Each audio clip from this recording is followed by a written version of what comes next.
The deafening crack of gunfire echoed through the dusty streets of Copper Ridge as Penelope Foster ducked behind an overturned wagon, her heart pounding against her ribs like a wild Mustang. It was 1876, 3 years since she'd buried her husband, and now she was running for her life once again. Penelope pulled her shawl tighter around her shoulders, the warm August air doing little to stop the chill that had settled in her bones. Her dark hair had come loose from its pins, falling in waves around her face as she peered cautiously around the wagon's edge. The men who'd been pursuing her seemed to have momentarily lost her trail, but she knew they wouldn't give up easily. Not when they believed she knew where Thomas had hidden the gold. "Madam, you all right back there?" The voice startled her, and Penelope whirled around, nearly losing her balance. A tall man stood before her, his face partially obscured by the shadow cast from his worn leather hat. His clothes were dusty from the trail, but even in the dim light of dusk, she could see the concern in his eyes. "I'm fine," she lied, straightening her posture despite the fear coursing through her veins. "Just taking a moment to catch my breath." The stranger's expression made it clear he didn't believe her. He glanced toward the main street where shouting could be heard. "Those men searching for you." Penelope hesitated, then nodded slowly. "What was the point in denying it? Name's Fletcher Jameson," he said, extending a calloused hand. "Most folks just call me Fletch." "Penelope Foster," she replied, tentatively accepting his handshake. "Well, Mrs. Foster, I reckon you could use some help. My horse is hitched behind the mercantile. If we move quick and quiet, we can be out of town before those fellas realize you're gone." Penelope searched his face for any sign of deception. 3 years as a widow had taught her to be wary of a man's intentions, especially one offering help to a woman alone. But there was something in Fletcher's steady gaze that made her want to trust him, despite her better judgment. "Why would you help me? You don't know me." Fletcher adjusted his hat, revealing more of his face in the fading light. He had the weathered look of a man who'd spent most of his life under the open sky, with lines at the corners of his eyes that deepened when he offered a slight smile. "Let's just say I've got a strong dislike for men who chase after women with guns drawn. Whatever trouble you're in, madam, I figure you deserve better than that." The shouting grew louder. She didn't have the luxury of time to debate the wisdom of trusting a stranger. "Lead the way, Mr. Jameson." Fletcher nodded once, then motioned for her to follow him through the narrow alley that ran behind the buildings. They moved silently, keeping to the shadows, the only sound the soft fall of their footsteps in the dirt. When they reached the back of the mercantile, Fletcher quickly untied his horse, a magnificent chestnut gelding with a white blaze down its face. "Up you go," he said, interlacing his fingers to give her a boost. "We'll ride double until we can get you a mount of your own." Penelope gathered her skirts and placed her boot in his hands, allowing him to hoist her onto the saddle. Fletcher swung up behind her with the easy grace of a man who'd spent his life on horseback. She stiffened at the proximity, acutely aware of his chest against her back as he reached around to take the reins. "Hold tight," he murmured, his breath warm against her ear. "Once we clear town, we'll need to ride hard." They set off at a walk, keeping to the back streets until they reached the edge of town. Just as they were about to break into open country, a shout rang out behind them. "There she is, stop them!" Fletcher didn't hesitate. He dug his heels into his horse's flanks and the animal lunged forward. Penelope grabbed the saddle horn, clinging to it as they galloped away from Copper Ridge, the sound of pursuit fading behind them.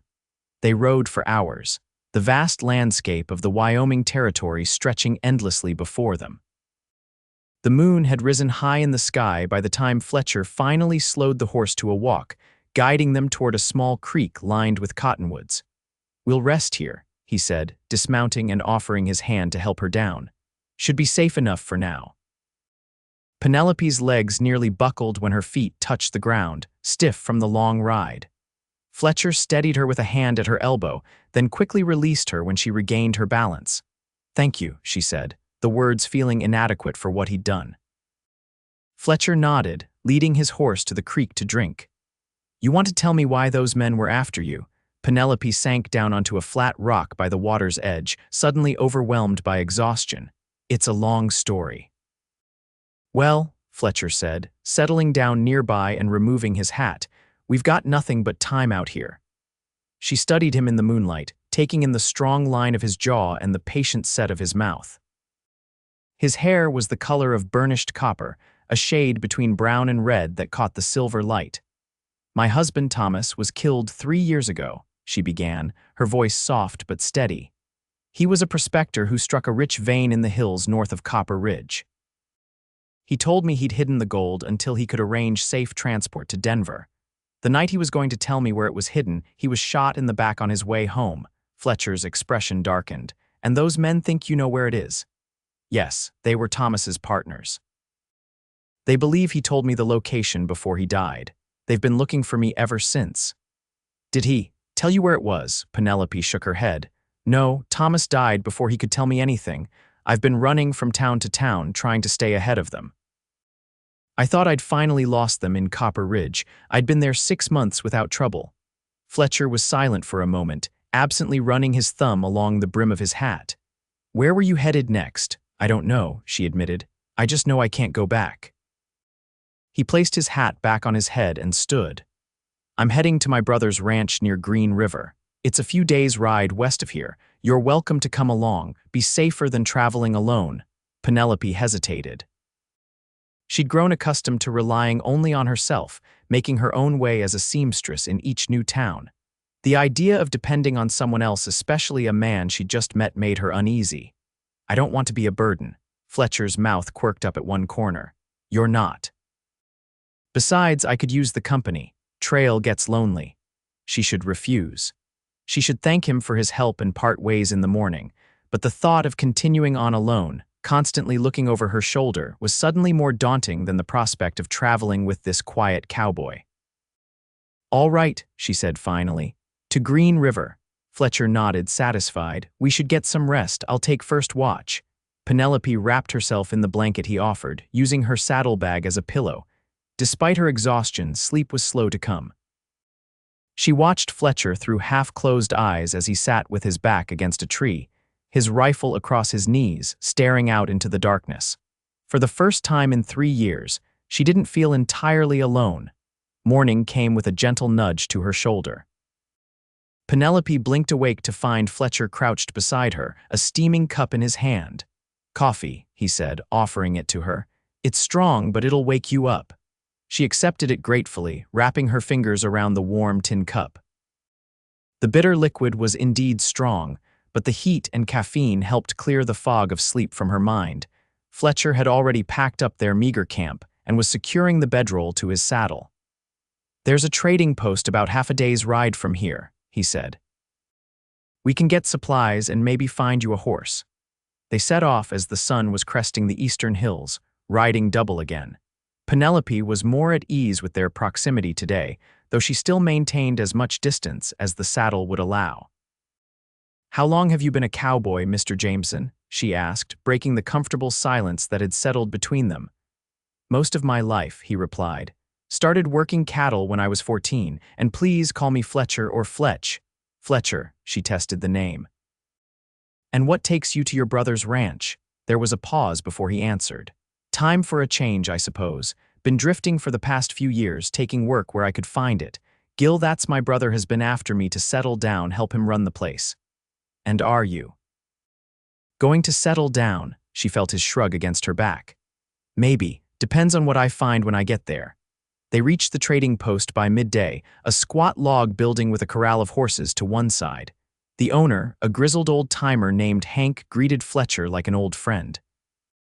"Jameson, thought you might be dead by now." Fletcher grinned, dismounting and helping Penelope down. "Not yet, Hank, though not for lack of trying." Hank's roomy eyes settled on Penelope. "Who's the lady?" "This is Mrs. Foster. She's traveling with me to Gil's place." Hank nodded, not asking for further explanation, which Penelope appreciated. They purchased supplies: coffee, jerky, flour, and beans, and Fletcher haggled with Hank over a sturdy bay mare for Penelope. "She's got good lines," Fletcher said, running his hand down the horse's leg. "Sound hooves." "What do you think, Mrs. Foster?" Penelope approached the mare, who regarded her with curious brown eyes. She stroked the animal's velvet nose, smiling when the horse nudged her hand affectionately. I think she'll do just fine." They left the trading post with their new supplies and Penelope's mount, which she named Maple for her rich bay color. As they rode side by side now, Penelope found herself relaxing for the first time in days. Fletcher was easy company, neither pressing her for conversation nor ignoring her completely. That evening, as they made camp beside a shallow stream, Fletcher taught her how to build a proper fire. His hands guided hers as she arranged the kindling, his touch light but assured. "The secret is to give it air," he explained, showing her how to stack the wood. "Fire needs to breathe, just like anything else." Penelope watched the flames lick upward, catching on the larger pieces of wood. "My husband never showed me things like this," she said quietly. "He thought a woman's place was in the house, not learning how to survive in the wild." Fletcher sat back on his heels. "No disrespect to your late husband, but out here, everyone needs to know how to survive. Man or woman doesn't make much difference to the wilderness." She smiled faintly. "I'm beginning to see that." After a simple supper of beans and bacon, they sat by the fire, the night sounds of the prairie surrounding them. Coyotes yipped in the distance, and the stream babbled its eternal song. "Tell me about your life before," Fletcher said, breaking the companionable silence. "Before you were running." Penelope poked at the fire with a stick, watching the sparks fly upward. "I grew up in Missouri. My father was a doctor.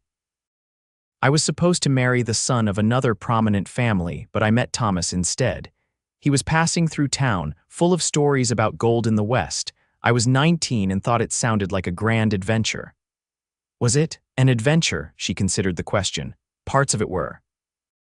"I'd never seen mountains before we came west. The first time I saw the Rockies, I cried. They were so beautiful, but prospecting is a hard life." Thomas was gone for weeks at a time, and when he was home, he was often too tired or too focused on his next expedition to notice me much.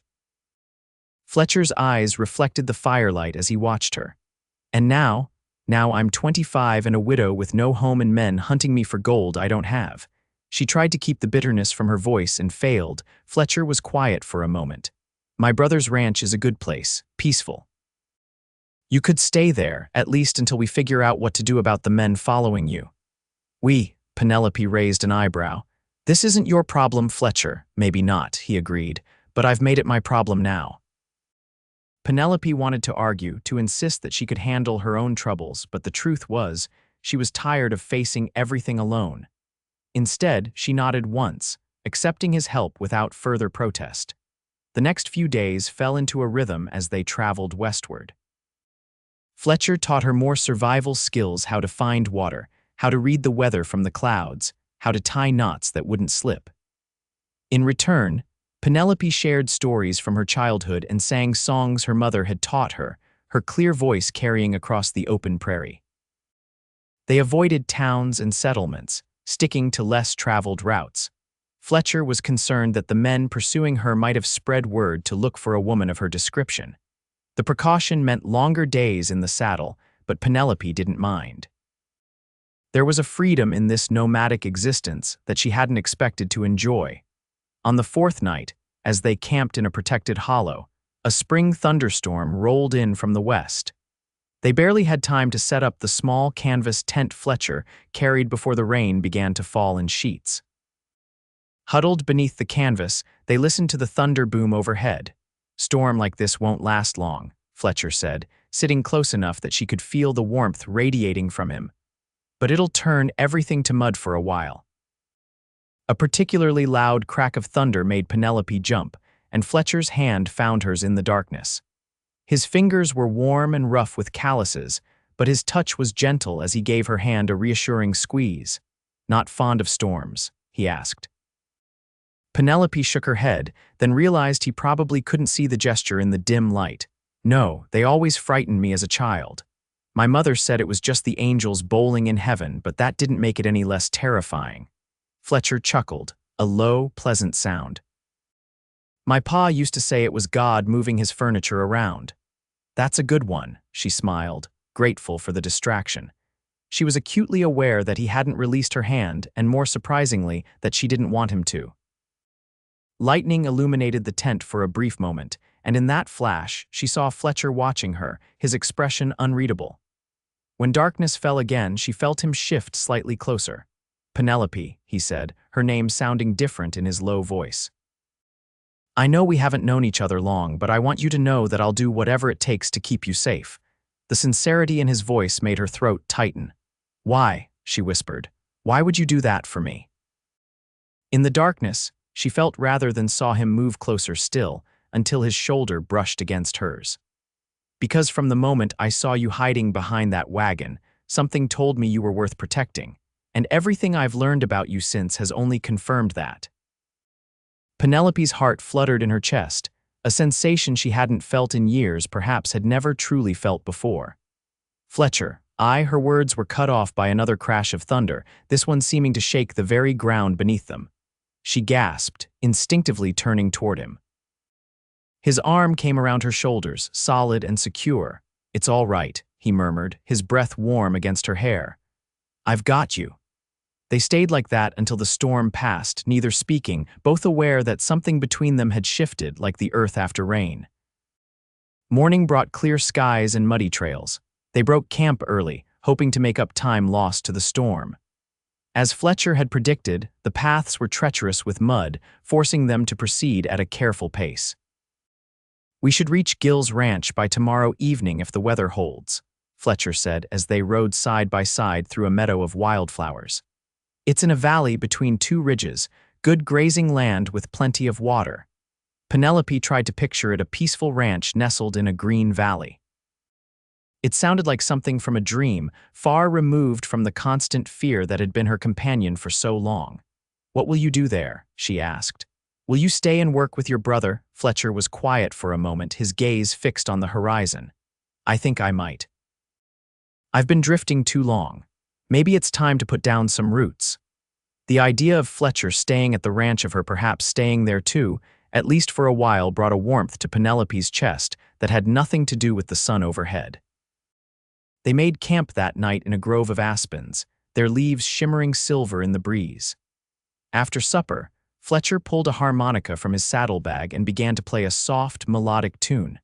Penelope closed her eyes, letting the music wash over her, carrying away the tension of the day's ride. "That was beautiful," she said when he finished. "Where did you learn to play?" Fletcher turned the small instrument over in his hands. "My mother taught me. She loved music, said it was food for the soul." He offered her a small smile. "Your singing reminded me of her. She had a voice like yours, clear as a bell." Penelope felt herself blush at the compliment. She passed on when I was 16, influenza." "I'm sorry," she said softly. "My parents are gone too, father during the war and mother not long after." Fletcher nodded, understanding in his eyes. They sat in silence for a while, the connection between them deepening without words. "Penelope," he finally said, her name sounding like a caress on his lips. "I need to tell you something." She looked up, meeting his gaze across the flickering firelight. "What is it?" Fletcher set the harmonica aside and leaned forward, his expression serious. "I think those men might have followed us from the trading post." Penelope felt as if ice water had been poured down her spine. "What? How do you know?" "I've been noticing signs, campfire ashes that weren't completely cold, tracks that seemed too fresh. Today I spotted dust on the horizon behind us. Could be nothing, but you don't think it is?" Her voice was flat. Fletcher shook his head. "No. I think they're trailing us, staying just far enough back that we don't spot them easily." Fear, her old companion, returned in full force. "What do? We change our plans. Instead of heading straight to Gill's, we'll cut through Rattlesnake Pass. It's treacherous terrain, but I know it well. If they're following us, they'll either have to go around, which will take them days, or try to follow us through. And if they follow us through," Fletcher's expression hardened, "then they'll be at a disadvantage. The pass is narrow with high walls, easy to defend, hard to attack." Penelope shivered despite the warmth of the fire. "I'm sorry, Fletcher, I've brought this danger to you." He reached across the space between them, taking her hand in his. "Don't apologize, you didn't ask for any of this." His thumb traced circles on the back of her hand, the gentle touch at odds with the gravity of their conversation. "Besides," he added, his voice softening, "there's nowhere I'd rather be than right here with you, danger and all." The admission hung in the air between them, weighted with meaning. Penelope felt a tug in her chest, a longing she'd thought buried with her husband. "Fletcher," she whispered, not trusting her voice to remain steady at full volume. "I don't know what this is between us, but it scares me almost as much as those men do." He smiled then, a gentle curve of his lips that reached his eyes. "Some fears are worth facing, Penelope. I think this might be one of them." He didn't try to kiss her, didn't push for more than the connection of their hands and the understanding that passed between them. Instead, he gave her fingers a final squeeze before releasing them. "We should get some rest. Tomorrow will be a hard day's ride." They set out before dawn, the sky still scattered with stars. Fletcher led them away from their planned route, angling northwest toward the jagged silhouette of mountains in the distance. Penelope followed closely, trusting his knowledge of the terrain. By midday, the landscape had changed dramatically. The rolling prairie gave way to rocky foothills, and the path narrowed as they began to ascend. Fletcher kept a vigilant watch, periodically stopping to listen and scan the horizon behind them. "See there," he said during one such pause, pointing to a distant smudge against the blue sky. "Dust cloud, they're following all right." Penelope felt her stomach clench.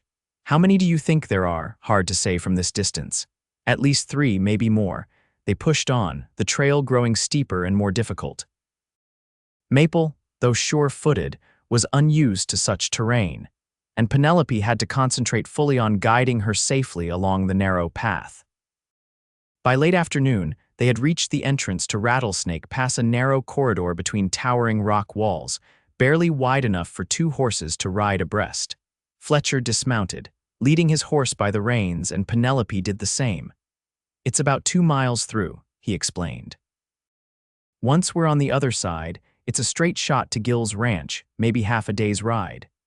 They led their horses into the pass, the temperature dropping as the high walls blocked the sun. The footing was treacherous, loose shale and stones that shifted underfoot. They moved slowly, careful of each step. Halfway through, Fletcher called a halt. "Wait here," he said, tying his horse's reins to a stunted pine that had somehow found purchase in the rocky soil. "I want to check our back trail." Penelope nodded, securing Maple beside Fletcher's gelding.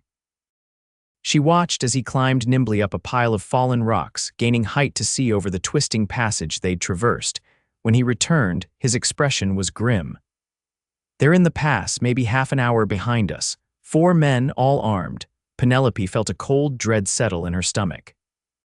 "What do we do?" Fletcher surveyed their surroundings, his eyes calculating. "There's a widening in the pass just ahead with an overhang on one side. We'll make our stand there." "Stand, Fletcher, they'll kill us." He took her by the shoulders, his touch firm but gentle. "Listen to me, Penelope. Running isn't an option anymore. These men won't stop until they either find the gold or—" He didn't finish the thought, but he didn't need to. "I told you, I don't know where the gold is," she said, her voice rising with fear. "I believe you," Fletcher assured her, "but they don't. And even if you did tell them that, they might not leave you alive to tell anyone else." The harsh truth of his words sank in. These men had been pursuing her for 3 years. They weren't likely to simply take her word and ride away. "All right," she said, steeling herself. "What's your plan?" They led the horses to the widening. Fletcher had mentioned a space perhaps 30 feet across where the pass briefly expanded before narrowing again. On one side, a rocky overhang created a natural shelter. Fletcher tied the horses securely in this protected area. "I'm going to find a position up there," he said, pointing to a ledge about 15 feet up the rock face. "I'll have a clear shot at anyone coming through the pass. You stay with the horses, keep them calm.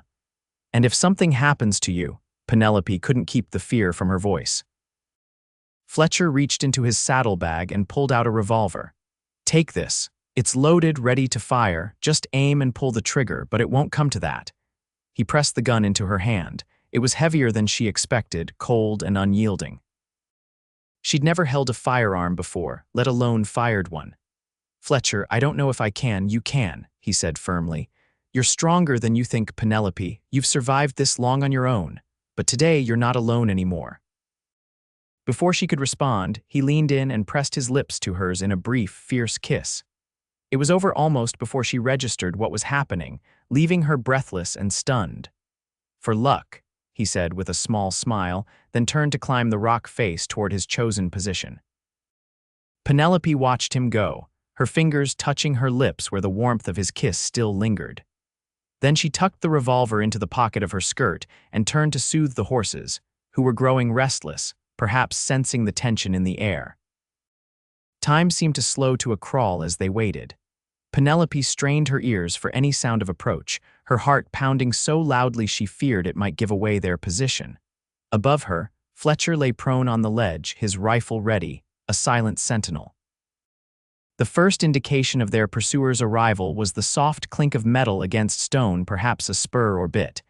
Then came the murmur of voices, too low to make out words but growing clearer as they approached. Must be close. Tracks are fresh. I say we just shoot the bitch when we find her. She's led us on a merry chase long enough. Not until we know where the gold is, you idiot. The voices were close now, just around the bend in the pass. Penelope pressed herself against the rock wall out of sight, one hand on Maple's neck to keep her quiet. The first man came into view, a burly figure with a thick beard, leading a dun horse by the reins. Behind him followed three others, all looking trail-worn and grim. Fletcher's voice rang out, echoing off the rock walls. That's far enough. The men froze, hands instinctively moving toward their holstered weapons. I wouldn't, Fletcher warned. I've got the high ground and a clear shot. Drop your guns. The bearded man squinted up, trying to locate the source of the voice. Who the hell are you? Someone who doesn't take kindly to men chasing a woman across half the territory. A different man, thin, with a pockmarked face, spoke up. This ain't your concern, mister. The woman stole something that belongs to us. That's a lie.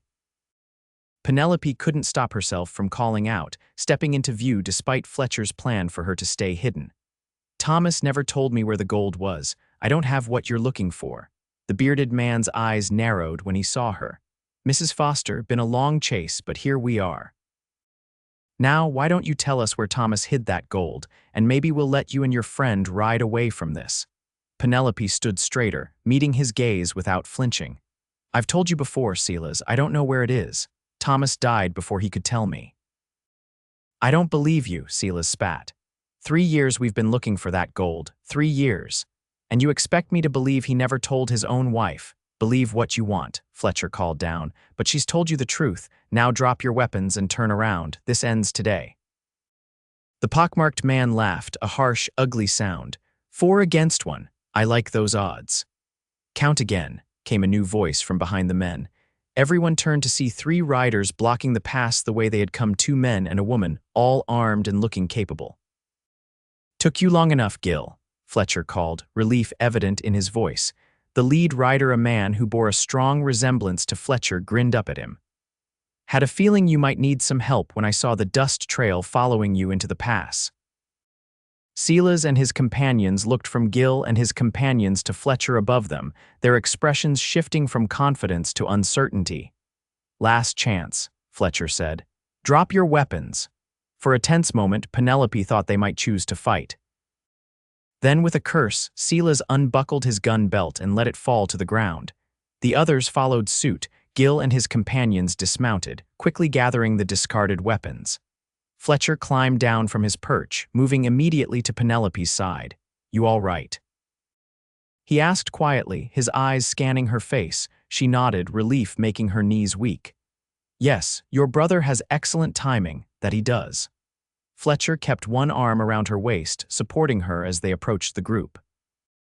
Gil Jameson proved to be a few years older than Fletcher, with the same copper-colored hair and steady gaze. He greeted Penelope with a tip of his hat. Madam, looks like my little brother's found himself some trouble again. More like trouble found me, Penelope replied with a shaky smile. Thank you for coming. Timing was pure luck, Gil admitted. We were heading out to look for Fletcher when we spotted the dust trails. Figured we'd better investigate. The woman with Gil introduced as his wife, Sarah, approached Penelope with a kind smile. You look like you could use a hot meal and a proper rest. Our ranch is just a few hours' ride from here. Silas, now with his hands bound behind his back, glared at Penelope. This isn't over. That gold belongs to us. Fletcher stepped forward, his expression hard. It's over. The sheriff in Green River will be interested to hear how you've been threatening and pursuing Mrs. Foster. I believe there are warrants out for you boys in several territories. Silas blanched, confirming Fletcher's guess. With Gil and his companions guarding the prisoners, they made their way out of the pass and across the rolling landscape toward the Jameson ranch. Fletcher rode beside Penelope, their horses walking close enough that their legs occasionally brushed. "Your brother seems nice," Penelope said, breaking the comfortable silence between them. Fletcher smiled. "Gil's the best man I know. He'll make sure those men face justice." "And then what?" she asked, the question that had been hovering in her mind finally finding voice. "What do you mean?" "I mean what happens next, for me, she hesitated. "For us." Fletcher reined his horse to a stop and Penelope did the same. The others continued ahead, giving them a moment of privacy. "That depends," Fletcher said, his eyes serious as they met hers, "on what you want." Penelope took a deep breath. "For 3 years I've been running from my past, never staying anywhere long enough to build a future. I'm tired of running, Fletcher." He reached across the space between them to take her hand. "Then don't run anymore. Or if you must run, run with me toward our future, not away from your past." The words were simple but powerful, offering a promise of something she'd thought forever lost to her: a home, a future, perhaps even love. "I'd like that," she whispered, her voice thick with emotion. Fletcher's smile was like the sunrise, breaking across his face and warming her to her core. "Then it's settled." He leaned across from his saddle to kiss her, a proper kiss this time, slow and sweet and full of promise. When they parted, Penelope felt a certainty she hadn't experienced in years. Whatever came next, she would face it beside this man who had risked everything for her. They rode on toward the Jameson ranch, toward the future that awaited them there. As the sun began to set, painting the sky in hues of gold and crimson, Penelope knew that for the first time since Thomas's death, she wasn't running anymore. She was finally heading home. Over the next few months, Penelope found herself settling into life at the Jameson ranch with an ease that surprised her. Gil and Sarah welcomed her warmly, and the small but comfortable cabin that Fletcher had begun building for them at the edge of the property was nearly complete. Silas and his companions had been turned over to the sheriff in Green River, who confirmed that they were indeed wanted men in several territories. They would face justice, not only for pursuing Penelope, but for a string of robberies across the frontier. On a crisp autumn evening, as Penelope sat on the porch of Gil and Sarah's house, working on a quilt for her new home, Fletcher joined her, settling into the chair beside hers. "I rode out to the cabin today," he said, reaching over to take her hand. "It's ready for us whenever you are." Penelope set aside her needlework, a smile spreading across her face. "Really? Everything's finished," Fletcher nodded, his eyes bright with anticipation. "Everything, just waiting for a woman's touch to make it a home." Penelope leaned over to kiss him, her heart full. "Then let's not keep it waiting any longer." The next day, they moved into their new home, a sturdy log cabin nestled in a grove of pines with a view of the mountains beyond. As Fletcher carried her across the threshold, Penelope knew with absolute certainty that she had found where she belonged. That night, as they lay in each other's arms, Fletcher ran his fingers through her hair and whispered, "No more running, Penelope. From now on, we face everything together." She nestled closer, her head on his chest, listening to the steady beat of his heart. "Together," she agreed. That sounds perfect, and it was. In the years that followed, their love only deepened. They added rooms to the cabin as their family grew, first a son with Fletcher's copper hair, then twin daughters with Penelope's dark curls. The gold that had caused so much trouble was never found, but Penelope discovered that she had something far more valuable: a love that had saved her when she needed it most, and a future brighter than any precious metal could ever be.